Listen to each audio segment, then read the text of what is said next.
Out of the original emptiness called chaos emerged the first three immortal beings: Gaia, Mother Earth; Tartarus, who ruled the deepest, darkest region of the underworld; and Eros, god of love.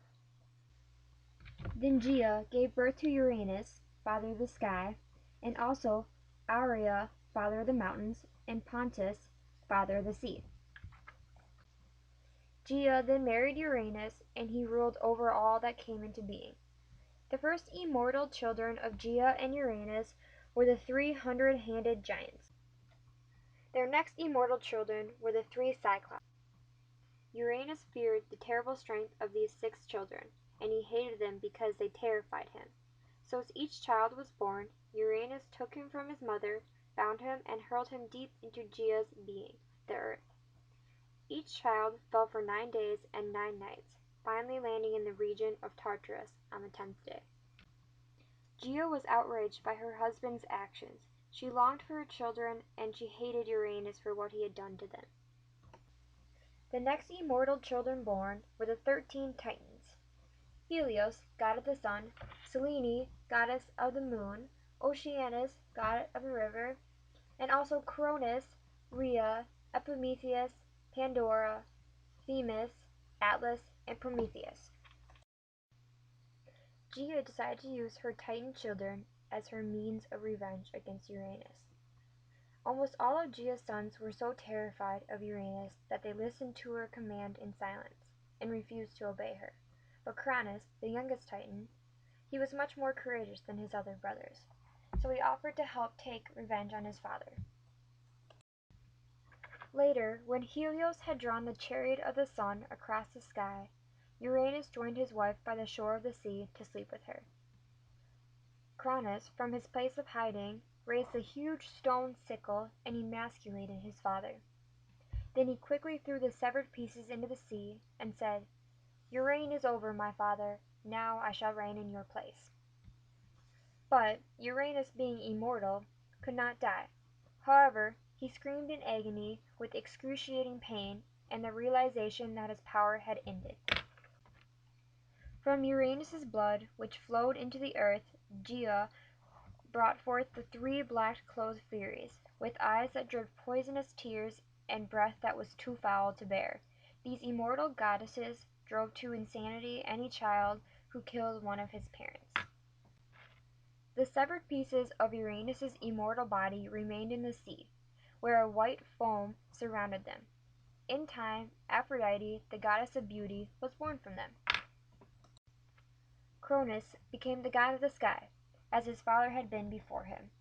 Like his father, he feared the 100-handed giants and the Cyclops, so he ignored his promise to Gaia and kept his brothers bound and imprisoned in Tartarus. Gaia, disappointed and angry, watched and waited for the next opportunity to free her children. Later, Cronus thought to himself that he could fool the fates by not having any children, and that way he would be able to rule forever. However, it was not so easy to change his destiny. Cronus and Rhea soon gave birth to a lovely daughter named Hestia. With his great fear of losing power, Cronus opened his gigantic mouth and swallowed the infant in one gulp. 4 more children were born to Cronus and Rhea. Their names were Demeter, Hera, Hades, and Poseidon. Each time, Cronus, with his fear of overpowerment, would open his gigantic mouth and swallow the infant in one gulp. By this time, Rhea's heart was overflowing with grief. She asked Gaia what she could do to trick him. Gaia told her that Cronus is destined to be overpowered by a son, just as he overpowered his father before him. Gaia told Rhea that she should take her baby to the island of Crete and take refuge on the slopes of Mount Dice. Later, Rhea found a rock and wrapped it in swaddling clothes. Soon after, Cronus entered the room and asked to admire their latest child. As usual, Cronus took the bundle and opened his gigantic mouth and swallowed the rock in one gulp. Years passed, and Zeus became a mature god. One day, when Cronus was thirsty, a young stranger walked in and handed him a cup. Cronus, then swallowed the drink before it occurred to him that he had never even seen this young man before. Suddenly, Cronus felt an excruciating pain in his stomach. He vomited up the rock, followed by Poseidon, Hades, Hera, Demeter, and Hestia, all of whom were already fully grown by now. "Your destiny is upon you, Cronus," Rhea told him. "The fates prophesied that a son would overpower you just as you overpowered your own father. That son, Zeus, now stands before you." Cronus said, "Anyone who wants to rule in my place will have to fight me, and all of the other Titans too." So Zeus and his brothers and sisters went to war against Cronus, and they fought for 10 years without victory for either side. Finally, Gaia told Zeus about the 100-handed giants and the Cyclops. So Zeus went and freed them, and in return for their freedom, they presented each of them with a special gift. To Zeus, they gave him the gift of thunder and lightning. To Poseidon, they gave him the gift of the trident. And to Hades, they gave him the helmet of invisibility. With high spirits, Zeus and his allies returned to the upper world to battle.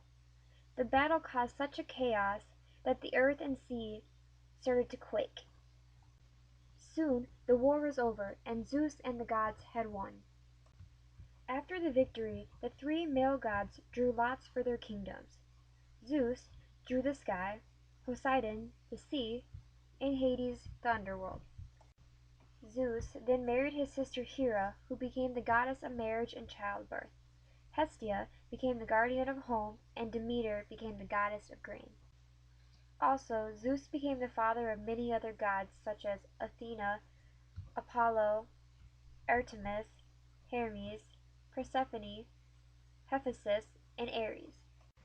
The rule of the Titans had ended, and the rule of the gods had begun.